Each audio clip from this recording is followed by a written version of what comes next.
Verse 23, then if any man shall say unto you, lo, here is Christ, or there, believe it not.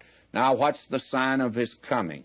Well, don't believe it, because there'll be false Christs. For there shall arise false Christs and false prophets, and shall show great signs and wonders. Don't miss that.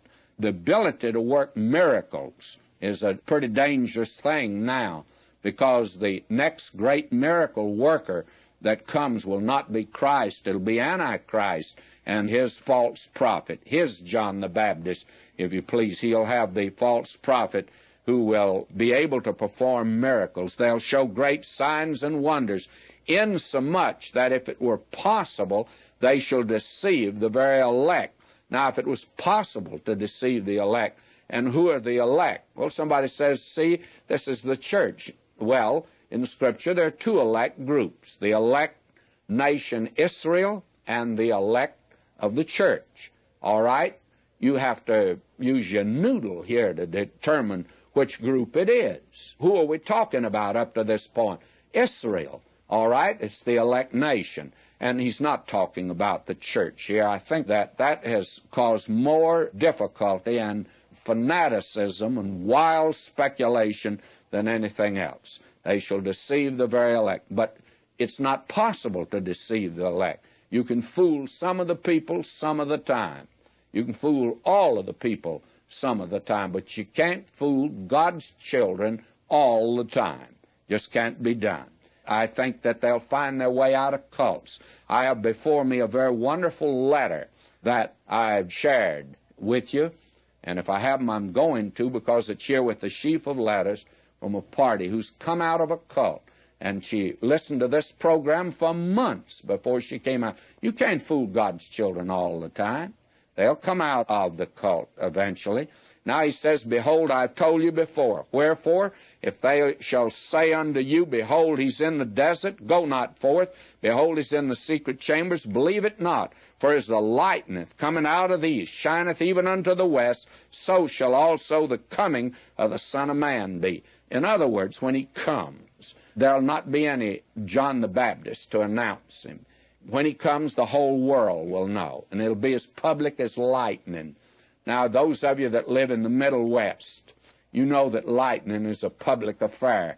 When it lightens, everybody knows about it. And when you have one of these electrical storms, I tell you, it's a frightful thing sometime. His coming to this earth will be just like that. Nobody will need to announce it. They'll know he's coming when he comes to the earth to establish his kingdom. This is not the rapture, of course. Verse 28, for wheresoever the carcass is, there will the eagles be gathered together. And I would say that this is the most difficult verse in the entire discourse to understand.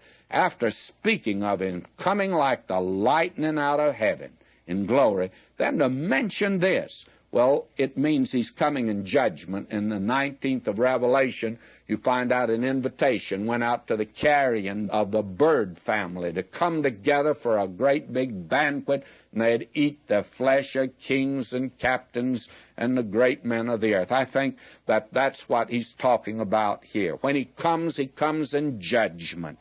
And where the carcass is, there will the eagles be gathered together. Then he says, immediately after the tribulation of those days. Now, after the great tribulation, shall the sun be darkened, the moon shall not give her light, the stars shall fall from heaven, and the powers of the heavens shall be shaken. I think all of this will take place at his coming to the earth.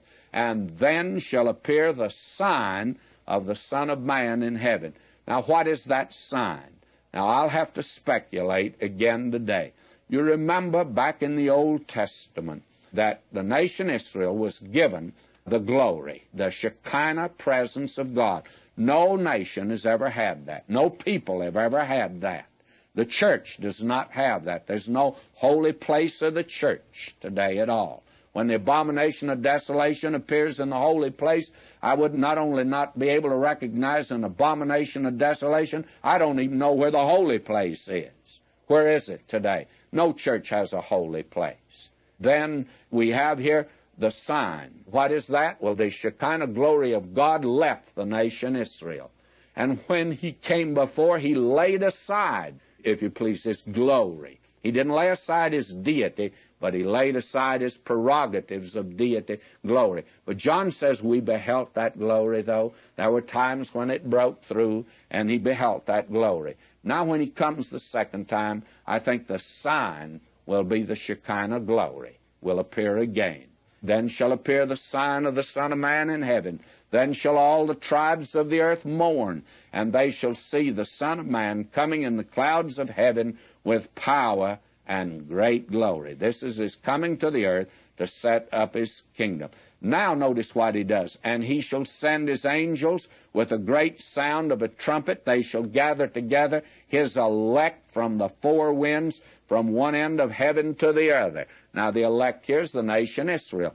The prophets in the Old Testament told about they will be brought back by miracle into that land. Now that's not the church.